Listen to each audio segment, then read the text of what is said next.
찬송가 364장 찬양 드리시겠습니다.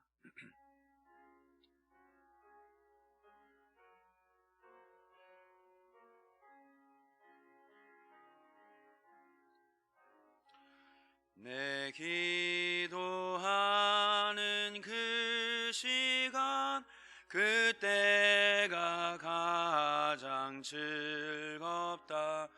이 세상 근심 걱정에 얽매인 나를 부르사 내 진정 소원 주 앞에 낱낱이 바로 아뢰어 큰 불행 당해 슬플 때 나 위로받게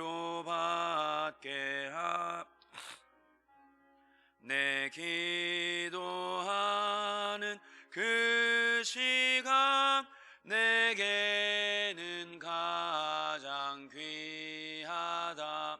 저 광야 같은 세상을 끝없이 방황하면서 위태한 길로 나갈 때 주께서 나를 이끌어 그 보좌 앞에 나아가 그 은혜 받게 하시네.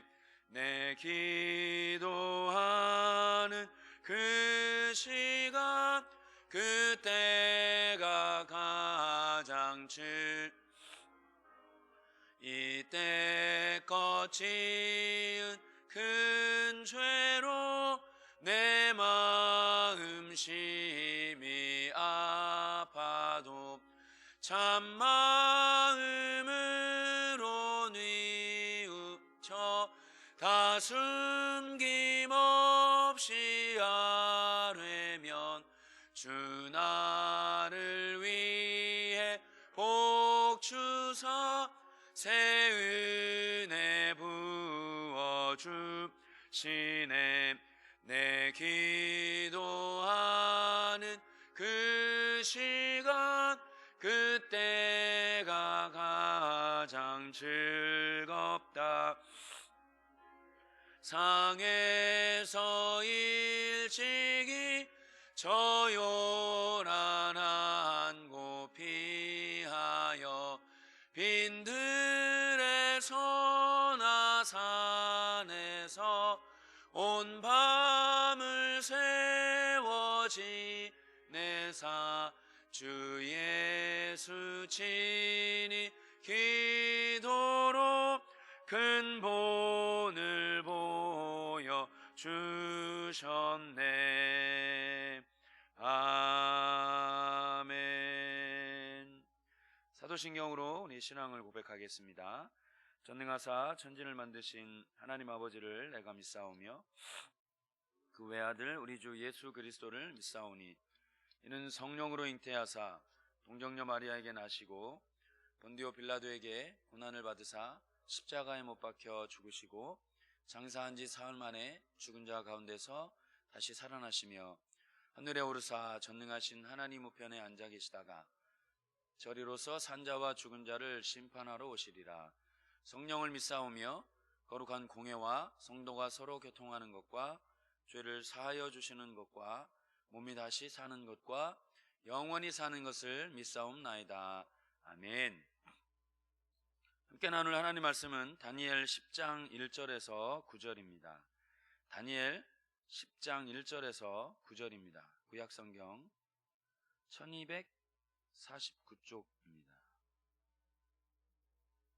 다니엘 10장 1절에서 9절 우리 한 목소리로 함께 읽도록 하겠습니다. 바사왕 고레스 제3년에 한 일이 벨드사살이라 이름한 다니엘에게 나타났는데 그 일이 참되니 곧 큰 전쟁에 관한 것이라. 다니엘이 그 일을 분명히 알았고 그 환상을 깨달으니라. 그때에 나 다니엘이 새 이래 동안을 슬퍼하며 새 이래가 차기까지 좋은 음식을 먹지 아니하며 고기와 포도주를 입에 대지 아니하며 또 기름을 바르지 아니하니라.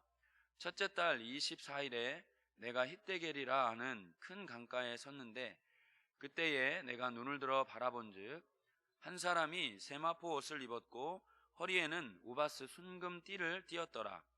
또 그의 몸은 황옥 같고 그의 얼굴은 번갯빛 같고 그의 눈은 횃불 같고 그의 팔과 발은 빛난 놋과 같고 그의 말소리는 무리의 소리와 같더라. 이 환상을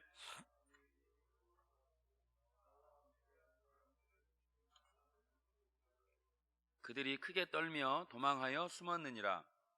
그러므로 나만 홀로 있어서 이 큰 환상을 볼 때에 내 몸에 힘이 빠졌고 나의 아름다운 빛이 썩은 듯하였고 나의 힘은 다 없어졌으나 내가 그의 음성을 들었는데 그의 음성을 들을 때에 내가 얼굴을 땅에 대고 깊이 잠들었느니라. 아멘. 우리가 하나님의 말씀인 다니엘을 보면서 우리 어제 담임 목사님을 통해서 우리 다니엘에 대해서, 다니엘서에 대해서, 그리고 다니엘이라는 인물에 대해서 우리가 공부할 수 있었습니다. 우리가 한 가지 다니엘을 또 뿐만 아니라 모든 성경을 보시면서 우리가 꼭 놓치지 말아야 할 것은, 하나님은 이 다니엘서를 포함해서 성경을 통해서 그 어떤 인물이라도 위인전을 만들고자 성경을 기록하신 것은 아닙니다. 물론 모든 이 성경의 모든 인물들이 그들이 하나님을 만남으로 인해서 위인의 삶을 결국은 살게 됩니다. 우리가 본받아야 할. 그러나 하나님은 이 다니엘을 통해서도 마찬가지고 하나님의 목적은 하나님이 어떤 분이신가를 우리에게 알려주시는 것이 더 원초적인 목적입니다. 다니엘이라고 하는 사람이 하나님이 다니엘이라고 하는 이 연약한 한 청년, 기억하시겠지만 어제 말씀을 들은 것처럼 포로로 잡혀온 신분인 고관 출신이 아니라 포로로 잡혀온 이름 없는 그 어린 청년을 통해서 하나님은 이 세계의 역사를 말씀하실 만큼 하나님은 위대하시다라는 것을 이 다니엘서를 통해서 우리에게 말씀해 주고 계십니다. 이 다니엘서를 통해서 하나님이 역사의 주관자이시고 또 뿐만 아니라 하나님은 그 어떤 사람을 통해서도 일하실 수 있다. 이 말씀을 하나님은 이 다니엘을 통해서 우리에게 말씀하고 계십니다. 사랑하는 여러분, 우리를 통하여 하나님은 동일하게 다니엘의 하나님이 우리의 하나님이신 줄 믿습니다. 다니엘을 통하여서 하나님의 일을 역사하신 하나님이 오늘 우리에게도 하나님은 분명히 말씀하시고 하나님은 분명히 우리를 통해서 우리의 가정을 살리시든 한 영혼을 살리시든 교회를 살리시든 나라를 살리시든 이 세계를 살리시든 하나님은 한 사람을 통해서 일하고 계시고 그 사람을 찾고 계시다라는 사실을 기억하시는 저와 여러분 되시기를 소망합니다. 오늘 또 하나님은 사람을 사용하실 때 나이나 연령이나 학력이나 그 어떤 것도 백그라운드가 하나님께는 전혀 문제가 되지 않습니다. 오늘 10장에 보면 다니엘이 바사왕 고레스 제3년이라는 시기가 나옵니다. 1절에 보시면 바사왕 고레스 제3년에, 바사왕 고레스 제3년이면 언제냐면 다니엘이 어제 우리가 담임 목사님을 통해서 우리가 배웠지 않습니까? 다니엘은 네 왕을 섬겼죠. 근데 이 고레스 왕은 다니엘의 맨 마지막 섬겼던 왕입니다. 그런데 이 페르시아 제국의 왕이죠. 근데 이 고레스 3년은 사실 시간이 한참 흐른 후입니다. 다니엘이 10대로 잡혀와서 지금 이 고레스 3년 정도 되는 시기는 다니엘의 나이가 약 85세 정도 됩니다. 그러니까 어르신이요, 어르신. 노인입니다, 노인. 그런데 하나님은 이 노인인 다니엘을 통해서 하나님은 꿈을 꾸게 하십니다. 꿈을 꾸게. 하나님께서 요엘서의 말씀에 있는 것처럼 정말 늙은이는 꿈을 꾸게 할 것이다. 환상을 보게 할 것이다. 하나님은 말씀 그대로 이루시는 분이십니다. 이 사람 어떻게 보면 정말 이 85세의 이 노인을 하나님은 그를 사용하셔서 또 하나님의 놀라운 계시를 보여주시죠. 근데 이때가 기억하시겠는지 모르겠지만 고레스 1년, 오늘은 제3년인데 고레스 왕 1년에 이미 이스라엘은 이제 포로에서 해방이 됩니다. 그래서 고레스 왕 원년에 고레스가 이스라엘 사람들을 다 보냅니다. 모두를 보내지는 않고 몇 차에 나눠서 이제 보냈는데 이미 이스라엘의 많은 사람들은 고국으로 돌아갑니다. 그런데 이 다니엘은 말씀드린 것처럼 연세가 높으신 이제 어르신이 된 거죠. 그래서 이 페르시아에서 유대까지 가는 그 험한 길을 갈 수 있는 상황이 아니어서 다니엘은 고국으로 돌아가지 못합니다. 이때 이미 뭐 느헤미야나 에스라나 이런 사람들은 이제 고국으로 돌아가는 행렬을 가집니다. 그러니까 그런 어려운 상황 하에서 이 다니엘이 어떤 일들을 행했는가, 하나님이 이 다니엘을 통해서 어떤 일들을 행하고 계시는가를 우리가 좀 보면 좋겠습니다. 자, 1절에 보시면 다니엘이 이제 환상을 봅니다. 근데 그 환상이 큰 전쟁에 관한 환상을 보여주십니다. 구체적으로 어떤 전쟁인지 어떤 내용인지는 크게 나와 있지 않지만 보시면 그 환상을 다니엘이 깨닫고 어떤 반응을 보이느냐, 이게 중요합니다.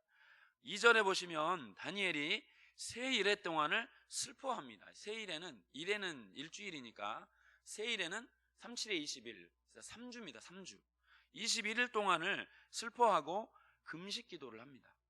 왜 금식 기도를 하는가? 하나님, 저를 좀 써주십시오, 이런 기도의 금식 기도가 아니라 이 큰 전쟁에, 어떤 전쟁이냐면 이 이스라엘과 이 세계에 관련된 하나님의 큰 마지막의 그 심판의 메시지들을 하나님이 주시는 것을 듣고 이 다니엘이 하나님 앞에 기도합니다. 사랑하는 여러분, 하나님이 우리에게 말씀드린 것처럼 다니엘을 통해서 말씀하신 하나님이 우리를 통해서도 말씀하십니다. 때로는 우리 개인적인 일들을 통해서 일을 말씀하시기도 하고, 하나님이 어떠한 깨달음과 어떤 마음과 하나님의 성령님이 우리 가운데 말씀을 주실 때에 그 말씀을 주신 이유는 분명합니다. 우리를 자랑하고 우리를 드러내고 우리에게 뽐내려고 그 말씀을 주시는 것이 아닙니다. 하나님이 우리에게 모든 은사나 어떤 깨달음이나 어떤 계시의 내용들을 주실 때는 반드시 그 내용을 가지고 기도하기 위해서 하나님이 우리에게 주신 것이지, 그것을 누구에게 자랑하거나 나를 나타내 보이거나 나를 높이려고 하나님이 우리에게 주신 것이 아니라는 사실입니다. 다니엘은 이 사실을 너무 잘 알고 있습니다. 다니엘이 처음 계시를 받았을 때가 이 다니엘 7장에 나오는데요, 그때 다니엘의 나이가 약 65세 정도입니다. 그러니까 이미 다니엘을 어느 정도 나이가 들었을 때 하나님이 이 다니엘에게 말씀을 해 주시는데, 다니엘은 이 놀라운 하나님의 계시의 말씀을 들었을 때 어떤 반응을 보였냐면 하나님 앞에 엎드려 기도했다라는 사실입니다. 하나님, 오늘도 우리가 이 다니엘을 통해서 배울 수 있는, 그리고 도전받을 수 있는 내용은 딱 하나입니다. 뭐냐면 이 다니엘이 그렇게 위대한 신앙인 85세가 이르도록 하나님이 이렇게 쓰시고 하나님의 놀라운 그 계시의 통로로 이렇게 사용받을 수 있었던 것은 다니엘은 처음부터 끝까지 기도의 사람이었다라는 사실을 오늘도 기억하시기를 소망합니다. 어릴 때부터 그는 어제 우리가 말씀을 통해서 배운 것처럼 그는 항상 기도의 사람이었습니다. 습관처럼 기도했고, 어떠한 일이든지 그가 잘 나갈 때이든지 아니면 그가 위기에 처해 있었던 때였든지 상관없이 다니엘은 기도의 사람이었습니다. 오늘도 그 증거가 여실히 나옵니다. 하나님이 놀라운 계시의 말을, 여러분, 세계의 어떠한 종말에 관한 그 어떤 누구에게도 잘 말씀하시지 않는 그 어마어마한 비밀을 보여주셨다면 우리는 와, 나 대단한 사람이야, 이렇게 반응한 것이 아니라 그 일을 놓고 하나님 앞에 금식하며 기도했다는 사실이죠. 우리에게 어떠한 일들을 보여주시거나 혹은 여러분 가정 가운데 혹은 여러분이 사랑하는 그 어떤 누군가에게 어떠한 마음을 주실 수도 있습니다. 그럴 때 여러분, 우리가 반드시 기억해야 될 것은 하나님이 우리에게 은사를 주실 때는 그것은 교회의 공동체의 유익을 위해 주셨다는 사실을 기억하시기를 소망합니다. 우리에게 예언의 은사를 주시고 우리에게 가르치는 은사를 주시고 우리에게 섬기는 은사를 주시고 여러 가지 각양각색의 은사를 주시거나 어떠한 마음을 주시거나 하나님의 선물로 우리에게 하나님의 임재하심을 보여주실 때는 우리에게 기도하라고 주신 것이죠. 다니엘은 이 말씀을 듣고 하나님 앞에 기도합니다. 히데겔이라고 하는 그 강가, 아무도 찾지 않는 하나님 앞에 온전히 나아가는 하나님을 만나는 장소로 나아갑니다. 다니엘이 그 큰 계시의 말씀을 들었을 때 하나님 앞에 엎드려 하나님, 이것이 도대체 무슨 말입니까?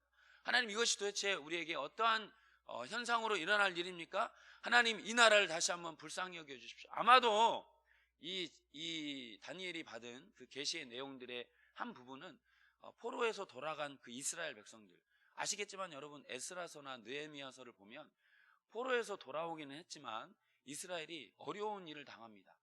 성벽을 건축하고 성전을 건축하려고 하지만 반대하는 사람들, 그 사람들의 반대에 부딪혀서 어려움을 당합니다. 그 이스라엘 사람들을 향해서 멀리서 몸은 함께 있고 싶지만 자기가 그렇게 함께 할 수 없는 상황 하에서 다니엘은 그 나라를 위해서, 이스라엘을 위해서 중보기도 합니다. 85세 된 그 몸을 이끌고, 그 연로한 몸을 이끌고 3주나, 여러분 3주 금식해 본 적이 있으십니까? 저 같은 젊은 사람도 버텨내기 힘든 게 이 3주 금식입니다. 일주일만 금식해도 정말 힘든데 85세 된 이 어르신이 3주 동안을 식음을 전폐하고 하나님 앞에 엎드려 기도합니다. 하나님, 이 나라를 다시 한번 불쌍히 여겨주십시오. 여러분, 이것이 다니엘을 통해서 하나님 우리에게 도전하시는 내용이라고 믿습니다. 사랑하는 여러분, 오늘도 우리가 하나님 앞에 우리에게 하나님이 어떠한 마음을 주시고 또 하나님 우리 공동체를 위해서 하나님이 우리에게 기도하는 그러한 마음과 기도하는 사명을 우리에게 주신 줄 믿습니다. 오늘도 이 새벽에 이 말씀을 기억하시면서 기도하시는 기도의 자리에 오늘도 변함없이 그리고 끊임없이 항상 늘 기도의 자리에 힘쓰시는 저와 여러분 되시기를 소망합니다. 하나님이 기도의 사람을 통해서 쓰십니다. 하나님은 기도의 사람을 통해서 일하시고 기도하는 사람을 통해서 역사를 변화시켜 나가십니다. 우리의 가정의 변화와 우리의 가정의 소망은 우리의 기도로부터 시작된다라는 사실을 다시 한번 기억하시는 오늘 이 새벽이 되기를 소망합니다. 기도하는 사람은 망하지 않습니다. 기도하는 사람을 통해서 하나님은 일하십니다.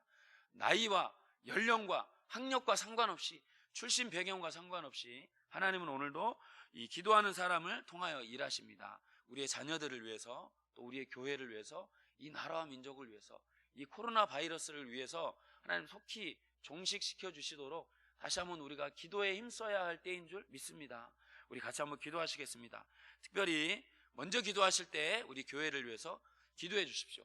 원로 목사님 지극히 부하고 심히 존귀한 삶을 사시도록 기도해 주시고, 우리 담임 목사님 날마다 성령으로 충만케 붙들어 주시고 지혜와 능력을 부어달라고 기도해 주시고, 또 우리 각 부서들, 또 우리 각 기관들을 위해서 기도해 주시고, 또 이 나라와 민족을 위해서 기도하시고, 여러분이 가지고 오신 기도 제목들을 가지고 기도하시다가 평안히 돌아가시겠습니다. 같이 한번 기도하시겠습니다.